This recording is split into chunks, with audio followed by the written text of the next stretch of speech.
ইসলামাবাদে Iran যুক্তরাষ্ট্রের প্রতিনিধিদের বৈঠক চলাকালীন পুরো ২১ ঘণ্টায় অসংলগ্ন কথাবার্তা, হুমকি, গালিগালাজ ও মিথ্যা দাবির ফুলঝুরি ছিল ট্রাম্পের কণ্ঠে। এ নিয়ে মার্কিন রাজনীতি ও গণমাধ্যমে সমালোচনাও কম হয়নি। এমনকি শান্তি আলোচনা ভেস্তে গেলেও ট্রাম্পের খেলা দেখতে যাওয়ায় তৈরি হয়েছে নতুন বিতর্ক। এতে নানা মহলে আবারও মাথাচাড়া দিয়েছে সেই পুরনো প্রশ্ন, মানসিকভাবে কতখানি সুস্থ ট্রাম্প।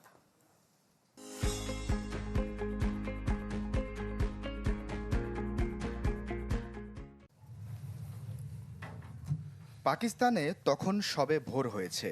দীর্ঘ আলোচনায় ক্লান্ত এবং বৈঠক ভেস্তে যাওয়ায় হতাশ জেডি ভ্যান্স যখন বক্তব্য দিতে উঠলেন, ঠিক তখন হাজার মাইল দূরে মিয়ামিতে খেলা দেখছেন মার্কিন প্রেসিডেন্ট ডোনাল্ড ট্রাম্প। ফাইটিং চ্যাম্পিয়নশিপের মঞ্চে রক্তমাখা মেঝেতে উপভোগ করছেন দুই যোদ্ধার মারামারি। দৃষ্টি আটকে আছে রক্তরঞ্জিত মেঝেতে।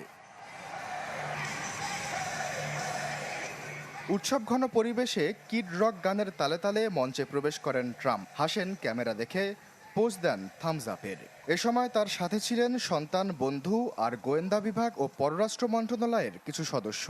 যেন যুক্তরাষ্ট্রের সাধারণ এক সন্ধ্যায় প্রেসিডেন্টের একখণ্ড অবকাশ। হাজারো মানুষের মৃত্যু, বিশ্বজুড়ে জ্বালানি ও আর্থিক সংকট, সব যেন যোজন যোজন দূরে। এদিকে দেশের ভেতরে রাজনৈতিক ও অর্থনৈতিক সংকট ক্রমেই বাড়ছে। মূল্যস্ফীতি বাড়ছে, তেলের দাম বেড়ে টান পড়েছে মার্কিনীদের পকেটে। ইরানের সমগ্র সভ্যতা নিশ্চিহ্ন করার হুমকি দেয়ায় তীব্র আপত্তি জানিয়েছেন নিজ দলের সদস্যরাও। চাওয়া হচ্ছে অভিশংসন। প্রশ্ন উঠেছে তার মানসিক সুস্থতা নিয়েও।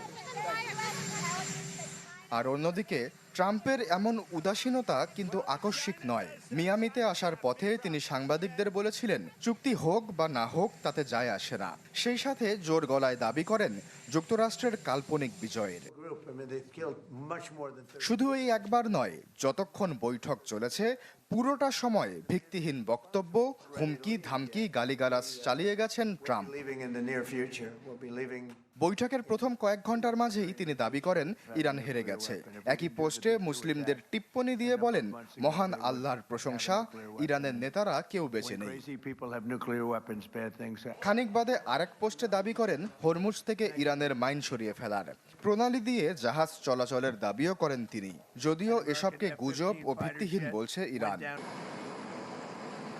এছাড়া বৈঠক চলাকালীন চীনকে হুমকি দেন, মনগড়া দাবি করে বলেন যুক্তরাষ্ট্রে যত তেল আছে তা অন্য কোনো দেশের নেই। সেই সাথে যুক্তরাষ্ট্রের তেলের মান অন্য সবার চেয়ে ভালো বলেও মন্তব্য করেন। আশ্বাস চৌধুরী, চ্যানেল 24।